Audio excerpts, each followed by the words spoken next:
মা আমাদের পৃথিবীতে আনেন, আর বাবা আমাদের সেই পৃথিবীতে দাঁড়িয়ে থাকার শক্তি দেন।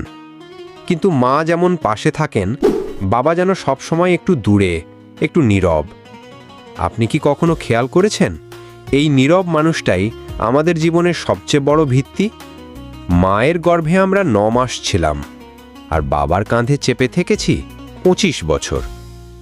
মা প্রতিদিন রান্না করেন ভালোবাসা দিয়ে, আর বাবা তিনি সংসারের জন্য দিয়ে দেন তার পুরো আয়।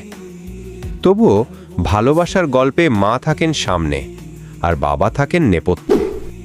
মায়ের ভালোবাসা চোখে পড়ে, বাবার ভালোবাসা যেন শিকড়ের মতো, অদৃশ্য কিন্তু শক্তিশালী।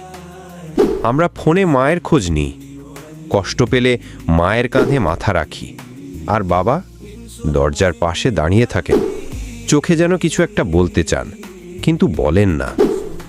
বাচ্চাদের আলমারি ভর্তি রঙিন জামা, মায়ের গয়নার বাক্সে সোনা রূপা, কিন্তু বাবার আঙুলে আজও সেই একটাই আংটি, বিয়ের সময়কার। নিজের চাহিদা তার তো কিছু নেই। বাবা যখন ক্লান্ত শরীরে সন্ধ্যায় ঘরে ফেরেন, সন্তানের মুখ দেখেই সব ক্লান্তি ভুলে যান। তবুও তিনি স্বীকৃতি চান না, প্রশংসা চান না, শুধু চান সবাই ভালো থাকুক। আর যখন বাবা বৃদ্ধ হন, তখন সন্তান ভাবে তিনি আর কিছুই করতে পারেন না। কিন্তু আমরা ভুলে যাই, এই বাবাই তো ছিলেন সেই নীরব মেরুদণ্ড, যার ওপর দাঁড়িয়েছিল পুরো পরিবার।